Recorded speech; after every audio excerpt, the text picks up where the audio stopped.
guys? Welcome back to my channel. If you are new here, my name is Kaki and today is an awesome day. I am just having a really good weekend and I am feeling really amazing. And when I say that I'm feeling amazing, I mean not that just I'm in an amazing mood, like I am embracing my own amazingness and not in like a manic way, like in a really sincere, honest way. And I'm hoping that by sitting down to make a video today ahead of time that I can take this as an opportunity to put some of that kind of positive, amazingness, embracing energy out there into the world, and some of you guys can catch it contagiously. So today is going to be my October favorites. I am actually really excited that October is over, but it was an amazing, amazing month for me. It was really magical. I have come out of it feeling really renewed, and I have been spending a lot of time kind of investing in myself. So this favorites is going to be sort of mindfulness themed. It's going to have a lot to do with kind of like the way that I have found to reinvest in myself this month. And if you've noticed, some of my videos lately have been kind of in that vein. I kind of feel my channel sort of heading in that direction, and I hope that you guys are enjoying that, because I think that I'm just gonna kind of keep going with it because it feels really good. So let me know in the comments below if that's something that you guys come here for, and if so, what else you might be looking for on this channel. So without further ado, let's go ahead and get into my October favorites.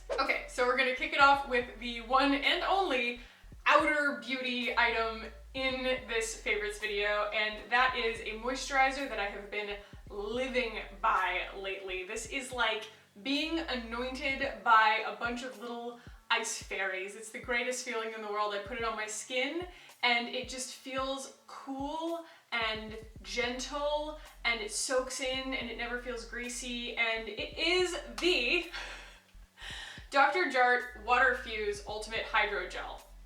I mean, the name kind of says it all. Water Fuse Hydro Gel. It is oil-free. It came as a sample of my Birchbox, and within a couple of days of using it twice a day, I ordered the full size. I was like, okay, well, this is amazing. Mainly because it has some kind of property to it that is super anti-inflammatory. So for people like myself, who maybe tend to pick a little bit when they're having a rough day, or who are just kind of like prone to breaking out because of stress, this is like a de-stressor for your skin. It's phenomenal. And on Amazon, I think it was 35 bucks.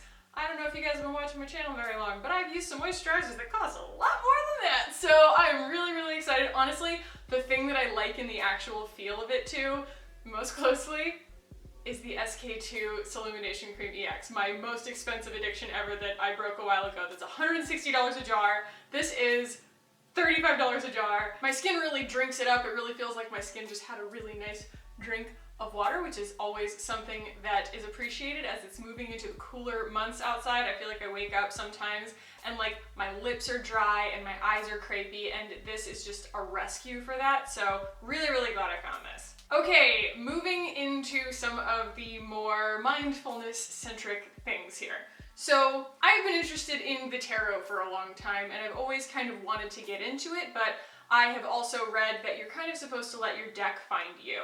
And I was sort of browsing through Instagram, and I kind of clicked through a couple of profiles based on things that I liked in their images, and I arrived at the Wild Unknown tarot deck. And I just kind of felt a little bit of a tie to it. I sort of like found it through some friends' profiles, and then when I saw the imagery on the deck, I was totally hooked. And so I said, you know what? I think that this deck just found me. Just to show you some of these beautiful cards, just these beautiful hand-drawn, colored cards. This is the Son of Wands card. This is the terrifying Nine of Swords card. Oh, look at the Mother of Pentacles. I love this. Deer are kind of my spirit animal, so that is just so beautiful. So I'm not going to go into it fully, but a common misconception about tarot is that it's for future reading. It's for, you know, fortune telling.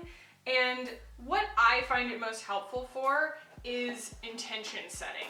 So there's no such thing in kind of modern day tarot reading as a bad card. They all have an implication that you can learn from and grow from. And the whole idea behind the tarot is to help you look within. And so if you see a card that signifies something like that, research the card and find the meaning behind it and where you're supposed to kind of take the next step in your life based on that, because most of the time it does have some kind of relevance to you, and that significance helps you sort of re-examine a certain situation in your life and say like, okay, well, this is where I'm gonna focus my energy. So if you have ever taken a yoga class or done a guided meditation, a lot of times the guide or the teacher will tell you to set an intention.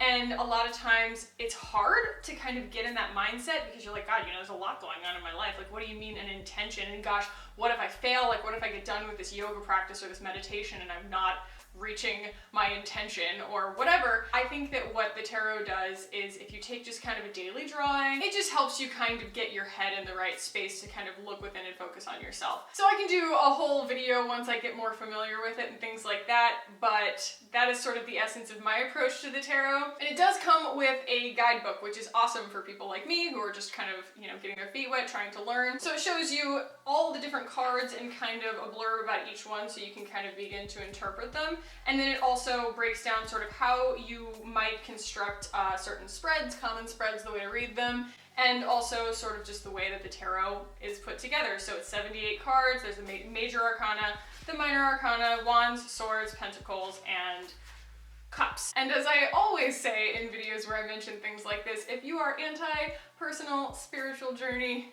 find another channel.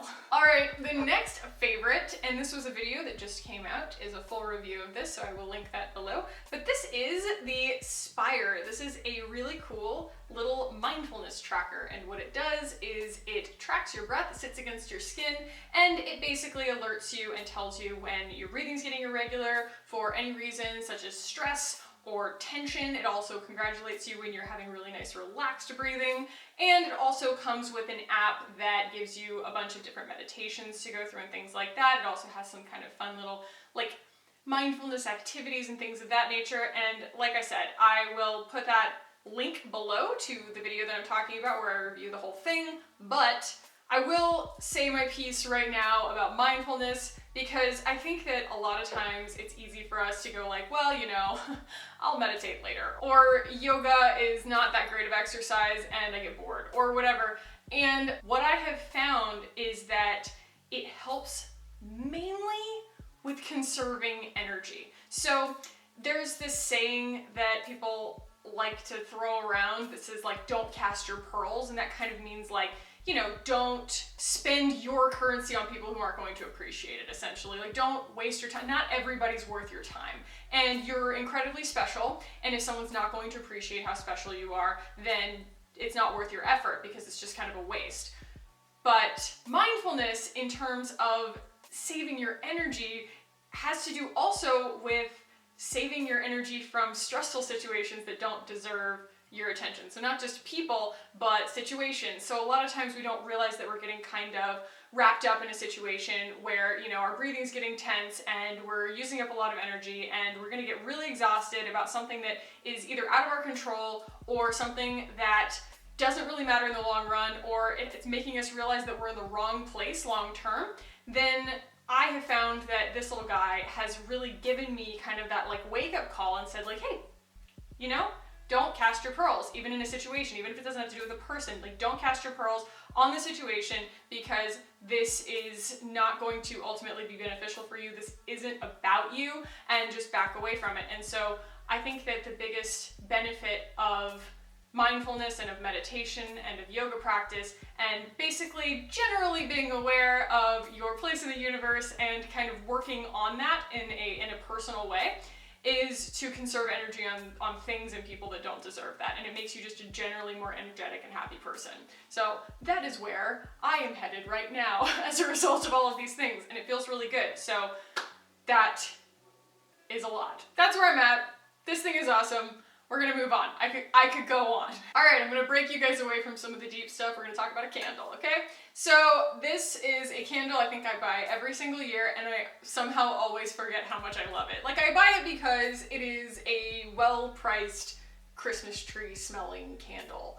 And I always think to myself, is it too early to buy a Christmas tree candle? And the answer is always no. It is not too early to buy a Christmas tree candle. So this, of course, is the Bath & Body Works Fresh Balsam, and gosh, they do it every year, so I think probably towards the end of next month, something like that, they're going to start including this as like a buy one, get one. They'll be like, get a free Fresh Balsam candle, go for the promo. This thing is awesome. Like, buy one and then get another one for free because they're that good. And they only come out once a year. And this thing is just, you light it and it's just like your whole room smells like Christmas.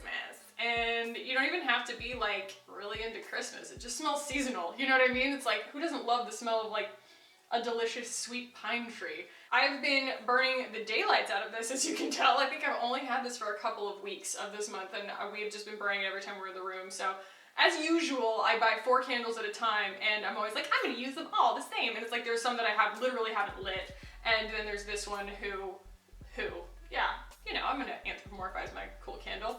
He has been lit quite a lot, and we are loving him. He is a really great guest, and I'm going to be sad when he's gone, but I will buy another one because it's amazing. And my next 2 favorites are books, and you cannot see either one of them because one of them is on my Kindle/Kindle app on my iPad, and one of them now my boyfriend has taken from me to read because it's that good.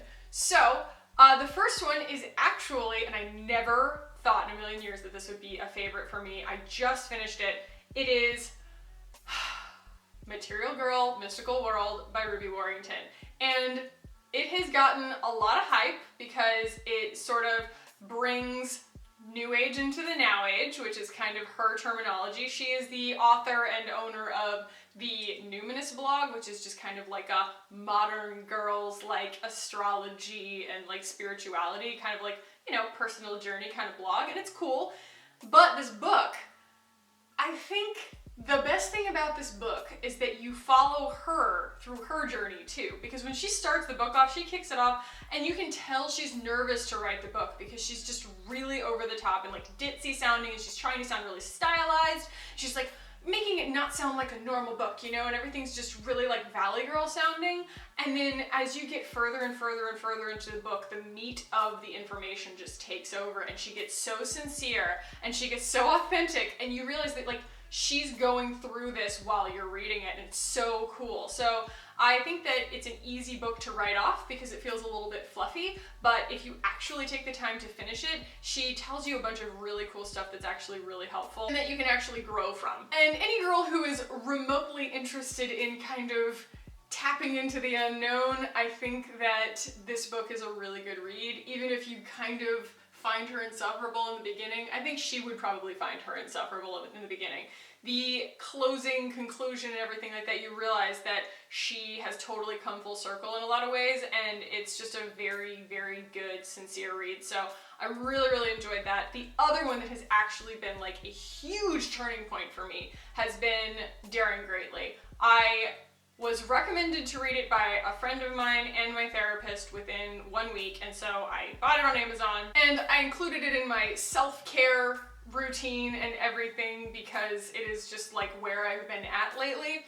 But if you are uninitiated to this book, which I of course was, it is about vulnerability, and it's from a completely scientific standpoint. It all has to do with psychological research on actual people and interviews over decades, and it is this woman, Brené Brown, who has done all of this exhaustive research on the way we as humans are conditioned to feel shame. And it is so unbelievably forgiving. It is this book that as you read it, I was brought to tears at least 5 times, and it's because not only do you start to forgive yourself and realize that you are really just a product of the freaking human condition, but you also start to see why the people around you are the way that they are, for better and for worse. And it is honestly some version of enlightenment, really, to begin to look at yourself in an unjudgmental way and to be unapologetic about your own imperfections, and then to actually begin to embrace them. Sounds like a pipe dream, but it is actually the most enlightened feeling I've felt in a long time. So I'm not gonna say much more about it than that because I don't want to give it away, and I honestly can't say the things that she says as well as she says them, but I also appreciated that she was quoted in Ruby Warrington's book. She quoted Brene Brown a lot, and I was like, all right, cool. You know, these girls are in onda. So that is everything for my favorites this month. I hope that you guys got something out of this. There weren't that many things, but that's because I wanted to kind of condense the list so that I could talk a little bit more about each one. If there's anything that you think that I'd be interested in reading next, or anything that I should check out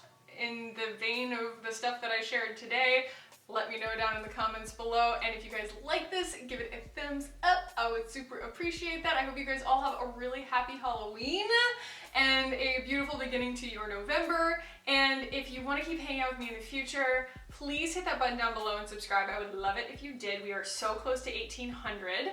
And guys, thank you so much for watching. I really, really appreciate it. I love every one of you, and I will talk to you as soon as possible. Bye.